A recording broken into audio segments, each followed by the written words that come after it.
Good afternoon, students. So today we are going to see the last part of the fourth module, that is inter-thread communication. So in this we are going to see what exactly the inter-thread communication is. So how to achieve this inter-thread communication in the program, what are the methods we should use in the program, and then we are going to see two problems which will make use of this inter-thread communication concept. Inter-thread communication. Multi-threading replaces event loop programming by dividing your task into discrete logical units. So here, as already we have studied, multi-threading is nothing but what? When a one task will be given to you, the task will be divided into the number of tasks and each task will run independently. Threads also provides a secondary benefit. They do away with polling. Polling is usually implemented by a loop that is used to check some condition repeatedly. Once the condition is true, appropriate action is taken. But this polling is going to waste the CPU time. So here to study this polling problem, we are going to see the bounded buffer problem, that is producer-consumer problem. So in this producer-consumer problem, what exactly happens is that there are two processes. One we call it as a producer process, whose job is to go on producing some data items. And there is another process called as a consumer process, whose job is to go on consuming the items which are produced by the producer process. So until and unless producer will not produce the item, the consumer will not go on consuming the items. So this is what exactly the producer-consumer problem is. Consider the classic queuing problem where one thread is producing some data, which we call it as a producer process. Another is consuming it, which we call it as a consumer process. Producer has to wait until the consumer is finished before it generates more data. So here is a one restriction, that when the producer produces a one item, the consumer has to consume it. So until and unless consumer will not consume the produced item, the producer will not go for producing more data items. And when the producer produces the data, the consumer has to consume it. Consumer has to consume it. So until and unless the consumer will not consume, the producer will not go for further producing of the data items. So in this polling system, it is going to waste the CPU cycle. So to avoid polling, Java includes an elegant inter-process communication mechanism via the three methods: wait, notify, and notify all methods. These methods are implemented as final methods in objects. All three methods can be called only from within a synchronized context. Wait is a method which tells the calling thread to give up the monitor and go to sleep until some other thread enters the same monitor and calls the notify. So the syntax of this is final, void, wait, which throws interrupted exception. Notify wakes up the thread that called wait on the same object. So the syntax is final, void, notify. Notify all wakes up all the threads that called wait on the same object. One of the threads will be granted access. So syntax is final, void, notify all. So first we'll write a program which has incorrectly implemented the producer-consumer problem, that is without using this wait, notify, and notify all methods. So what exactly the problem we face in that program we'll see, and then we'll go for including this wait and a notify methods in the same program so as to synchronize between the producer and the consumer. So this program consists of four classes. First one is a queue, the queue that you are trying to synchronize. Then a producer, the threaded object that is producing queue entries. Consumer, the threaded object that is consuming queue entries. PC, the tiny class that creates the single queue producer and consumer. So here is a program, first we have defined a queue class which consists of two methods. One is a get, another is a put, and which consists of a one field called as a L.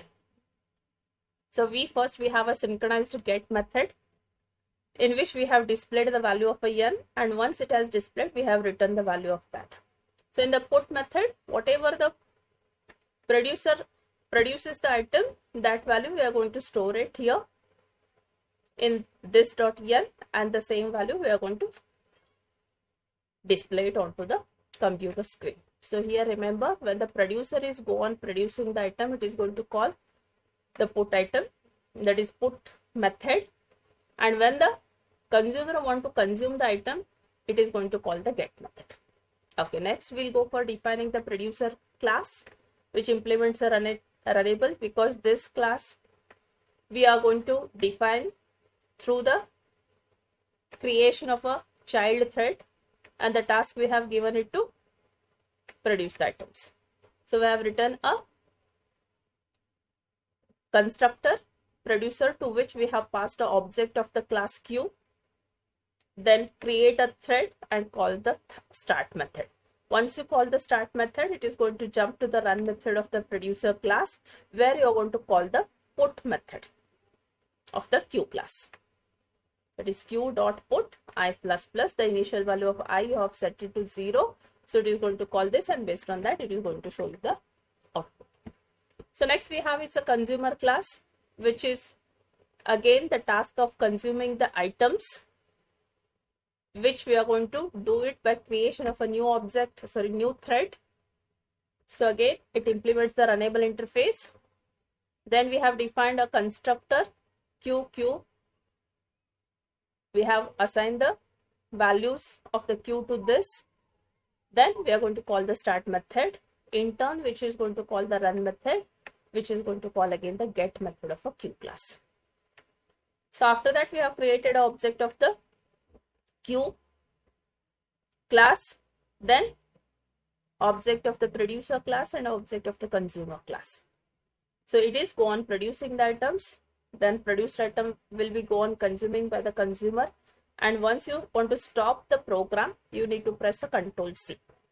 So now if you see, we'll be able to get the output like this. Although the put and the get methods on queue are synchronized, nothing stops the producer from overrunning the consumer, nor will anything stop the consumer from consuming the same queue value twice. Now if you see here, first the producer has produced the item 1, then the consumer has consumed the same items 5 number of a times, that is got 1, got 1, got 1, got 1, got 1.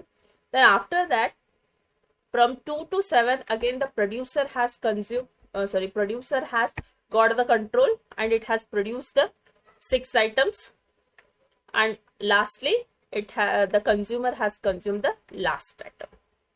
So this is what an incorrect implementation of a producer consumer problem. So we need to rectify it. So for that we need to write the program in Java which uses wait and a notify to signal in both the directions. Here we can see here. So we have written a get method, and one in extra field we have added, which is a boolean type of a data value set, which is set to false. Then we have called the wait, that is once the consumer starts consuming the item, don't allow producer to produce the item. So for that we have called this wait. Then once the item is consumed, we are going to show it. That is, we are going to display its value onto the computer screen. Then we'll set the value set is equal to false. Notify, that is now allow the producer thread to produce the next item. So in the same way, when the producer will go on producing the item, at that time don't allow consumer to consume the same item more number of times. For that we have called again a wait. Then value set is equal to true. Then display the value, then notify that. Once the task is over, notify it so that the consumer can go for consuming its item. Then we have defined the producer class same way. Next, the consumer class, same, already we have defined in the last program. then same PC fixed, that is same object creation of a queue, producer and a consumer in the main method. So now if you see, first a producer has produced item 1, then the consumer has consumed it. Next the producer has produced the second item, consumer has consumed it. Third item produced by the producer, then consumed by the consumer. Fourth item produced by the producer, fourth item consumed by the consumer. Like that you will be able to get the output. And this is possible only when you make use of a wait and notify. So this is a one kind of a problem. So second kind of a problem we have is a readers writers problem. Suppose that a database is to be shared among several concurrent processes. Some of these processes may want only to read the database, whereas others may want to update the database. So here let me clarify the database. So how do you define a database? Database is nothing but the information about the data which is stored in a computer memory. So whenever you want to store the information about the data into the computer memory, we need to follow some syntax, and after following the syntax, in that format, the information about the data will be stored. So here we distinguish between these two types of processes by referring to the former as the readers and to the latter as writers. So here nothing but the processes, those who want to only read the database, those processes we call it as a readers, and the processes who want to update the database, it may be reading or writing the database, then that type of processes we call it as a writers. So obviously if two readers access the shared data simultaneously, no adverse effects will result. However, if a writer and some other process access the database simultaneously, then there is a problem arises. If the two readers want to have access to the same shared data parallelly, you can allow the two readers to read the data from the database. But if suppose one process is writing to the database and at the same time another process want to read the same information which is not yet been updated by the writer, then there is a problem arises. So to ensure these difficulties do not arise in the program, we require that the writers have exclusive access to the shared database while writing to the database. Exclusive access in the sense where once a writer process gets a control of the program to modify or to update the database, at the same time do not allow any other process, maybe reader or a writer, to have access to that shared data. So this synchronization problem is referred to as readers writers problem. So the readers writers problem has several variations, all involving priorities. The first reader writers problem requires that no reader be kept waiting unless a writer has already obtained permission to use the shared object. So in other words, no reader should wait for other readers to finish simply because a writer is waiting. Suppose until and unless writer gets a permission to update the database, allow as many readers as possible to read the database. The second reader writers problem requires that once a writer is ready, the writer performs its write as soon as possible. In other words, if a writer is waiting to access the object, no new readers may start reading it. Once the writer is ready to update the database, do not allow any other reader process to start reading the database. So these are the two types of reader writers problems. So in the solution to the first readers writers problem, the readers processes share the following data structure. So we have a semaphore, mutex and a write, and in a there is a one integer variable called as a read count. So this semaphore allows you to synchronize between the readers writers. So when the reader is reading the database, the semaphore does not allow writer to perform the write operation. And if suppose the writer is writing to the database, then no new readers are allowed to read the database. So that is what exactly the job of the semaphore. So we are using two types of semaphore here, mutex and a write, which are initially set to 1 and the read count value is initialized to 0. The semaphore write is common to both reader and writer processes. The mutex semaphore is used to ensure mutual exclusion when the variable read count is updated. So this mutex variable is basically we are using who has got the permission to access to the database.